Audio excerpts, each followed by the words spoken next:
Hello, and thank you for joining us on Giving Voice to Depression. I'm Bridget. And I'm Terri. More than 350 million people worldwide suffer from depression, but you do not have to have it yourself to be affected by it. Its prevalence pretty much guarantees that someone you care about battles its darkness. This podcast tries to shine some light into that darkness. We're not experts, and we're not therapists. We're sisters and best friends who live with depression and who are committed to encouraging healthy, healing conversations about mental illness. Hi, Terri. Hi, Bridget. Today we're going to talk about the difference between being sad or down versus being depressed or having depression. We're actually going to ask a couple experts to weigh in on it in hopes of giving those of us with depression some affirmation and maybe even some language to talk about it, and those seeking understanding to get some credible information so that they perhaps can be more compassionate.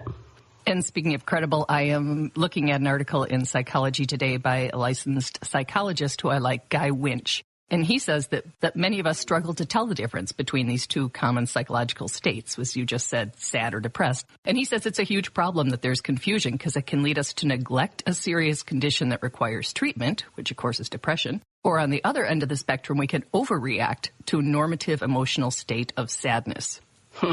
Today we're going to start with talking with Dr. Robert Duff, or Duff the Psych, as he's known online, and in his hardcore self-help series of books on anxiety and depression, which are fabulous. Even if you're sensitive to the F-bomb, we recommend them. He's a psychologist in Southern California. He has a private practice. He describes himself as having the specialty of taking complex psychological issues and breaking them down into plain language. Thank As you. you mentioned, some Thank of it's you. quite plain. But that's why we called him and why we asked him to explain for us the difference between, again, what I always call big D and little d depression. So depression is frustrating in some ways in terms of the word because it is a word in common language. You can feel depressed without being depressed, right? Without being clinically depressed. Depression is a feeling that everybody has of being sad, of feeling like the wind's taken out of your sails, maybe being lethargic, things like that. But with clinical depression, it's a pattern of those feelings. So the real difference is that practical impact and the fact that it's an extended period of time. And for many people, it's also recurring. It looks a bit different for, each person. But it's not affecting us more because we're weak or overly sensitive or unable to handle life as well as other people. It's because there's an actual mental illness in play here, right? Sure, absolutely. I mean, that's one of the reasons that medication and, other more physiological interventions work is because there actually is a difference that happens in the brain when someone's depressed. And, there's a little bit of chicken and egg going on of, is the brain different and that's what makes you depressed, or is your brain different because you're depressed? But either way, there is a difference. And that's why when you're depressed, it can feel like such an uphill battle. And no, it's not because you're weak. And when you realize that this is like a battle you're having with your own brain, I think of what would know our weaknesses or our buttons better than our own minds. Oh, is that ever well said, Terri? It's an unfair battle. Totally. You can't win. Or it feels like you can't win. Well, I would even go so far as to say you can't win until it shifts or thins. I like the way Dr. Duff describes it. Listen to this. I like to think of depression kind of as a parasite because it does all of the things to you that it needs to keep itself strong. It saps your energy. So it makes you feel more lethargic, which makes you not do things, which makes you feel more guilty, which makes you feel more depressed. And so it goes in a cycle and it builds itself up and up and up. So it's really, it can be something that's really hard to deal with without some sort of outside intervention or without something to just really get you on the path of trying to make a difference for yourself. It makes us come to this quote unquote realization that, oh, this whole time I thought I was actually an okay person, but I'm not, which is totally backwards from, often the reality and often where you would want to be. But it plays that trick on you. Sure does. It plays a lot of tricks on you. He says it plays tricks on you, and I would say it lies unrelentingly to you. Unrelentingly and convincingly. Mm-hmm. Next, we're going to speak with Dr. Margaret Rutherford, who's also a psychologist and has a private practice in Arkansas. We asked her, where's the line? Where's that difference between really feeling bad because something is depressing, something is happening, and being depressed? We do all get down. We all have situations that are frustrating or we get despondent sometimes. But the difference is, one, there's usually a specific trigger that we can recognize. Two, it ends. It has a beginning, a middle, and an end. Depression does not. Depression can come on very, very gradually or sometimes very acutely with a loss or some kind of trauma. But what happens with depression is you wake up with it, you're eating lunch with it, and you go to bed with it. It does not remit. Depression can look a lot of ways. It can look like agitation and anger. It can look like melancholy. It can look like the guy in the commercial that doesn't want to walk the dog who's sitting on the bathroom floor. You can be perfectly hidden depression and you don't look like that at all. And so when you have stepped over from being down into depression, it's something that greets you every day when you put your feet on the floor. And actually, in classic depression, most of the time, the work is getting re-engaged outside of yourself. I would say it consumes you every day when you put your feet on the floor. In one of Dr. Margaret's blogs, she said that people with depression, she said it's almost like you forget how to be happy, that it's not a choice. So true. It's so true. It's like my brain goes into that place and it can't get out. I'm not trying to be mean. I'm not trying to be irritable. I'm not trying to not be grateful and notice all the beauty and amazing blessings of my life. I can't. That's what she says. She says your brain literally will not allow you to think of a future with promise or hope. Ugh, it's so true.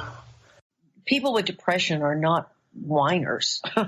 They're not just feeling sorry for themselves. It is a state of mind. It's as if you can't focus on whatever you had in your life that you enjoyed. You no longer enjoy it. And that's not a choice. That's the reality of how you feel. Frequently, there is a genetic predisposition for depression. So your mother, father, grandparent, somebody before you was depressed.